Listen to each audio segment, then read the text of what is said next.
August 2-ന്, അതായത് ഇന്ന് 6 minute നേരം ഭൂമി അന്ധകാരത്തിലാകും. വീണ്ടും സമ്പൂർണ്ണ സൂര്യഗ്രഹണം വരുന്നു. സമൂഹ മാധ്യമങ്ങളിൽ വ്യാപകമായി പ്രചരിക്കുകയും ചർച്ചയാവുകയും ചെയ്യുന്ന ഒരു വാർത്തയാണിത്. എന്നാൽ ഇതിൽ എത്രത്തോളം ശരിയുണ്ട്, സത്യമുണ്ട്? 100 വർഷത്തിനിടയിലെ ഏറ്റവും ദൈർഘ്യമേറിയ പൂർണ്ണഗ്രഹണം സംഭവിക്കുമെന്നത് നാസ തന്നെ സ്ഥിരീകരിക്കുന്നുണ്ട്. പക്ഷേ അത് ഇന്നല്ല. പരിശോധിക്കാം.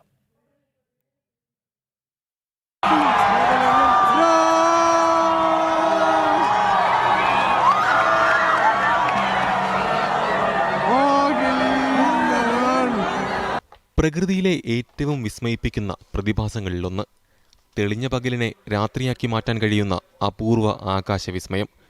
അതാണ് സമ്പൂർണ്ണ സൂര്യഗ്രഹണം. ഓഗസ്റ്റ് 2-ന് സമ്പൂർണ്ണ സൂര്യഗ്രഹണം സംഭവിക്കുമെന്ന വാർത്തകൾ പ്രചരിക്കുന്നതോടെ ആകാശവിസ്മയം നേരിട്ട് കാണാൻ ഒരുങ്ങിയിരിക്കുകയാണ് ചിലർ.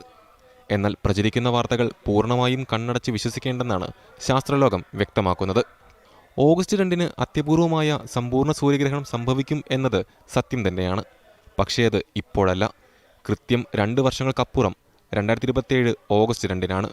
2 മുതൽ 4 മിനിറ്റ് വരെ മാത്രമേ നീണ്ടു നിൽക്കൂ. എന്നാൽ ഗ്രേറ്റ് നോർത്ത് ആഫ്രിക്കൻ എക്ലിപ്സ്, നൂറ്റാണ്ടിൻ്റെ സൂര്യഗ്രഹണം എന്ന് വിശേഷിപ്പിക്കപ്പെടുന്ന 2027 സൂര്യഗ്രഹണം ചില പ്രദേശങ്ങളിൽ ഏകദേശം 6 മിനിറ്റും 23 സെക്കൻഡും വരെ നീണ്ടു നിൽക്കും. 1991-നും 2114-നും ഇടയിൽ കരയിൽ നിന്നും ദൃശ്യമാകുന്ന ഏറ്റവും ദൈർഘ്യമേറിയ പൂർണ്ണ സൂര്യഗ്രഹണമായിരിക്കും അത്. പൂർണ്ണ സൂര്യഗ്രഹണത്തിന്റെ പാത 11 രാജ്യങ്ങളിലൂടെ കടന്നുപോകുന്നു. നിർഭാഗ്യവശാൽ ഭാരതം ആ പാതയിലില്ല. പക്ഷേ രാജ്യത്തിന്റെ പല ഭാഗങ്ങളിലും ഭാഗിക സൂര്യഗ്രഹണം ദൃശ്യമാകും. ഡൽഹി, മുംബൈ, ചെന്നൈ, കൊൽക്കത്ത, തിരുവനന്തപുരം എന്നിവിടങ്ങളിൽ നിന്നും 2027 ഗ്രഹണം കാണാൻ കഴിയും.